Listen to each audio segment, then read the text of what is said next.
meant to ask earlier. Have your memories come back, Layla? No, sorry. To be honest, nothing about this experience feels familiar. Besides, my focus is the stars, so I don't spend a lot of time exploring ancient ruins. Guess that makes us the senior researchers in this scenario. Stick close, all right, Layla? Okay.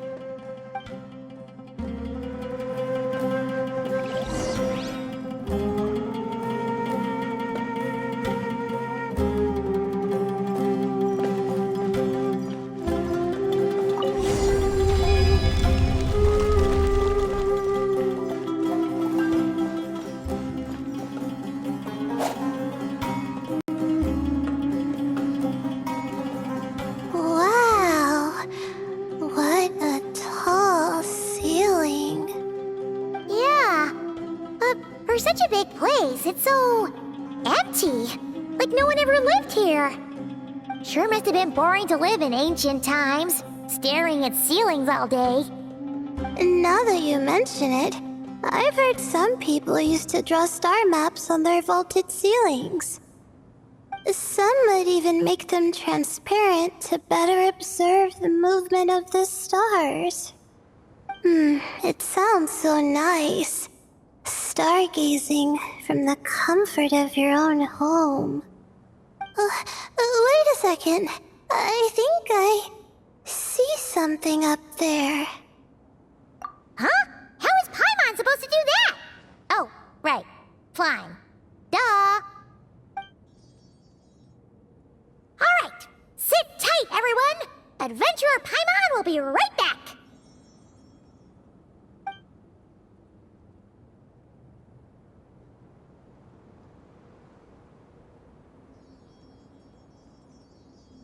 Okay. So, there's nothing super special up there. Just a couple of shelves, tables, jars, and scrolls. And a whole bunch of dust, dirt, and sand. You really want to search through all that stuff? Well, when you put it that way... Come on then, let's see what we've got. Paimon's hoping for something super valuable. Thanks. I'll stick close.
I think that's everything.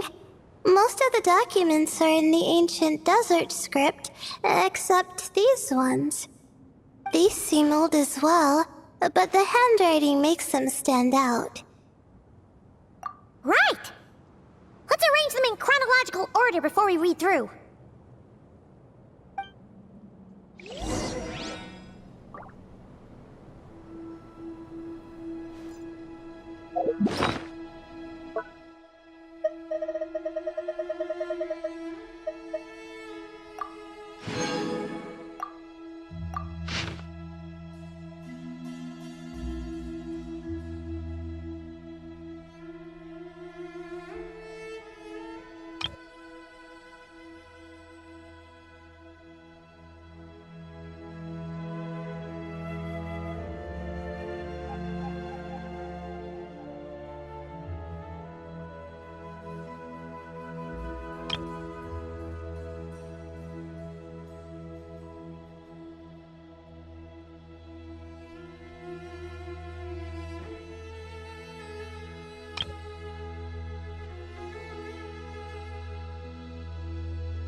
Okay, now let's take a look.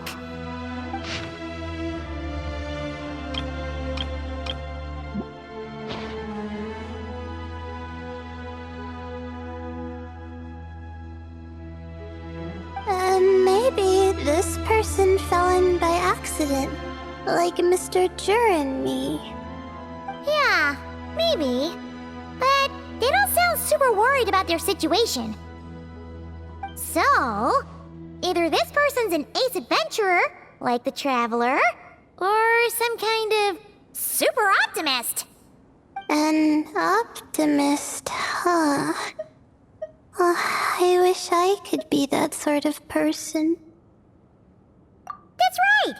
You're detailed and passionate. Great qualities for an adventuring buddy. This optimist seems super obsessed with exploring every corner of this place. That could have gotten them in big trouble for all we know. Well, I appreciate the compliment. It's almost magical how words like that can make you feel like you can do anything. I only wish that magic could last a little longer. Until I figure out my new study topic, at least.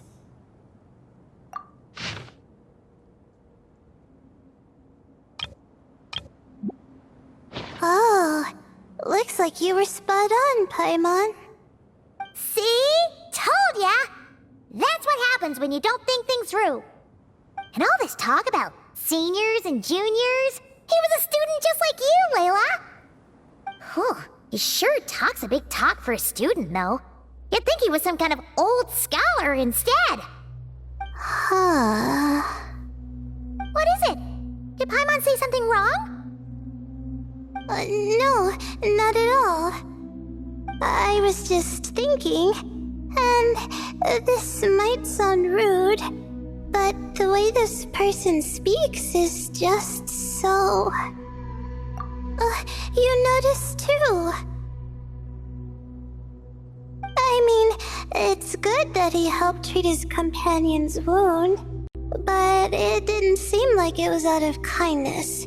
More like he was looking out for his own self-interest, or thought he could get something out of it. I don't know. Maybe I'm reading too much into it. Yeah.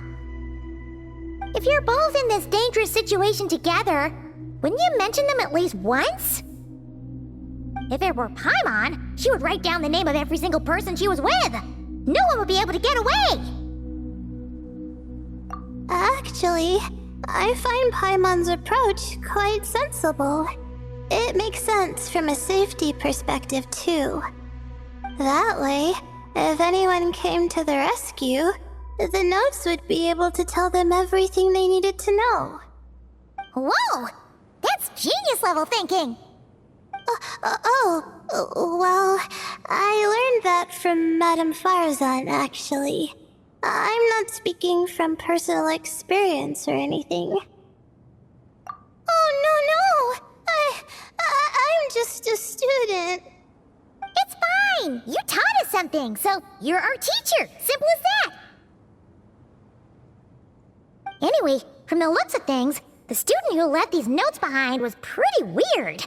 Let's keep reading.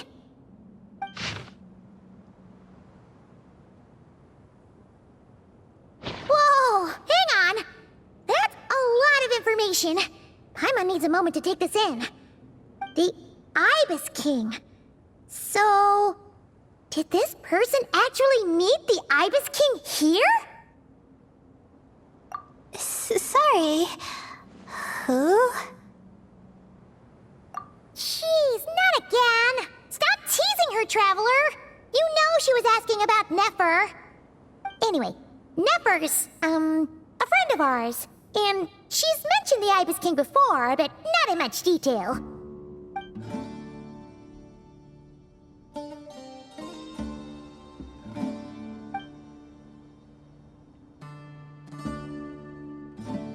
Oh, I see. Well, that's not too surprising. Most people in Sumeru know about King Deshret, and most in the academia have at least some knowledge on the Seven Pillars. Legend has it, King Deshret ruled the desert at the head of several wise retainers, guiding their people to pursue the limits of wisdom. He also left behind treasures for future generations, which continue to be relevant in nearly every research discipline. Now, this message indicates this student and his senior were rescued by the Ibis King. But to think it's possible to meet him in a place like this... We don't know when these notes were written, but didn't the Seven Pillars disappear a long time ago? Yeah, the notes made it sound like his powers were restricted. Also, the mention of this form? What is that supposed to mean? I'm not sure. Let's keep reading. Oh, this is the last page. There's even a signature at the end. Well, sounds like they made it out. Guess it was a happy ending after all. Wait. But it says, the Ibis King cannot be trusted. Huh. Our friend said something similar. That the Ibis King was a liar. And the notes did make it seem like something wasn't quite right with him. Maybe he wasn't one of the Seven Pillars at all, but some kind of con artist. Huh? What's that supposed to mean? I think Paimon raises a good point. Let's keep our guard up just in case. Alright, I think that's all the clues around here. How about we... Oh, it's Marak! That means Kaveh and the others should be around here, right? Hello? Anyone up there? Can you hear us? Yeah, we can! You know, sound travels just fine in an empty chamber like this. You don't have to shout. Of course, if you're shouting to express your excitement at being reunited, by all means. Yelling like this is kinda exhausting. Come on, let's head back down.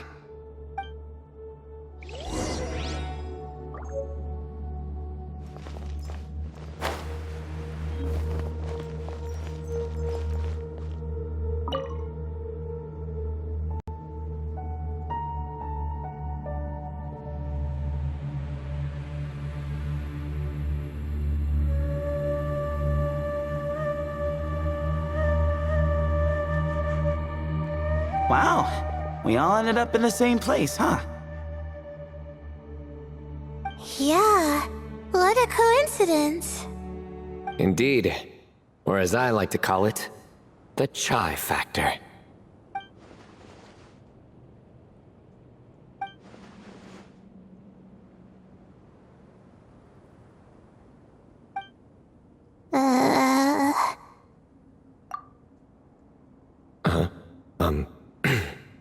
No reply?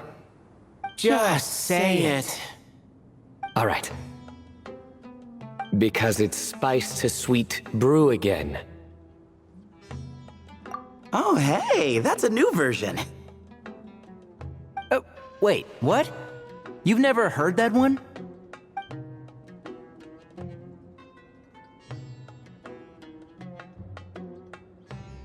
What are you looking for? A place to sit and read my book. Oh, great. What else is new? Well, looks like everyone made it through unscathed. Let's take this chance to get some water, rest a bit, and discuss what we learned. Sound good? Yeah, let's debrief.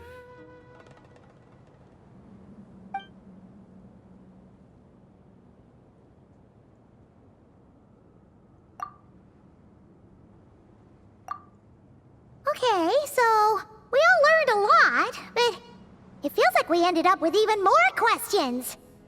Yeah, but one thing's for sure. This place is tied to the Ibis King in some way. Hey, Sino. You're the current representative of Hermanubis. Can you call him up for a sec? Of course. Just let me sense his presence.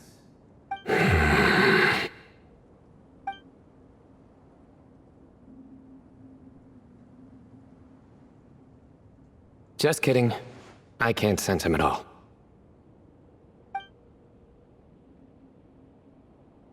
Jeez, Sethos. Did you set him up for that one? What are you, a two-man act? Sorry, Hermanubis isn't like the Ibis King. He can possess me, but I can't talk to him whenever I want. Oh, truly? Does that mean he's gone? Oh, I would have liked to reminisce about old times with him. Ah, the cat! It speaks! Ugh, of course it speaks. In fact, it is not an it at all. You do me a great offense. My apologies. Esteemed cats, sir? Oh, this little contraption is still here. Contraption? No, this is Marak.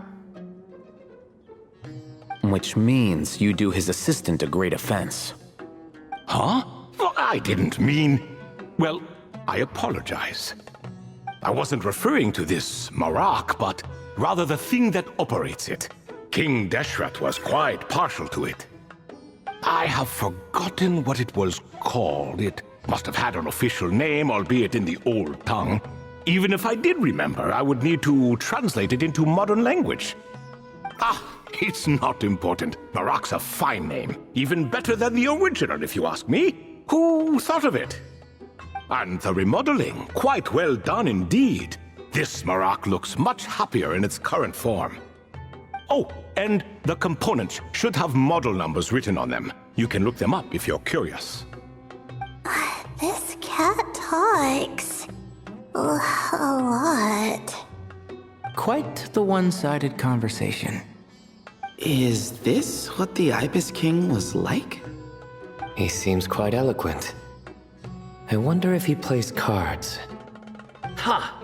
I knew Marak was a great name. Go me! Let's see, what page was I on? That all went over Paimon's head.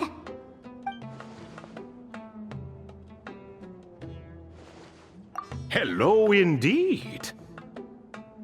For you to know my name.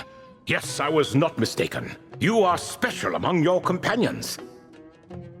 But you are all guests. It is only proper to invite you in. Come then, this way.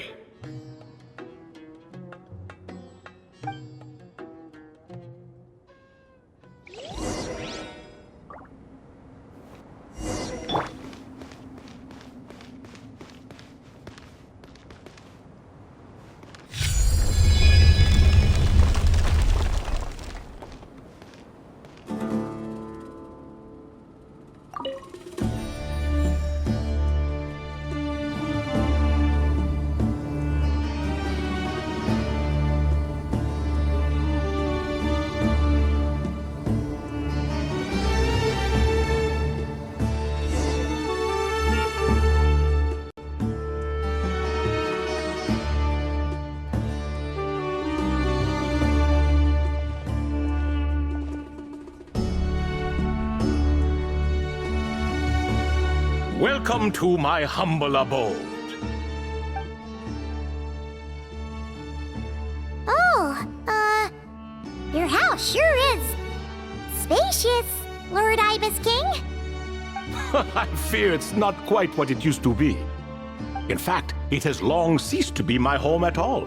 It belongs to the descendants of the cats I once raised. Such adorable creatures, aren't they? Take the one I'm borrowing here, for instance. A chubby fellow with such lovely fur. Anyway, tradition dictates that a special guest such as yourself be presented with a gift. Alas, it's a first-come, first-served basis, you see. I fear with the passage of time, none are left. What? So the treasure's gone already? Treasure, you say? Not an inaccurate description. Yes, and no. I have the power to grant gifts inaccessible to the masses. The only requirement is answering a question. Not a bad deal, yes? Of course, my questions were given unto me by King Deshret, who in turn received them from the Mistress of Flowers. There are 3, and no more. What causes our rise and fall? What obliterates love and hate? What determines truth and falsehood? The more he talks, the less Paimon understands. I see. That must mean Gudars and Makaira managed to answer 2 of the 3. Another who understands. Oh, so that's the event those 2 slabs are depicting.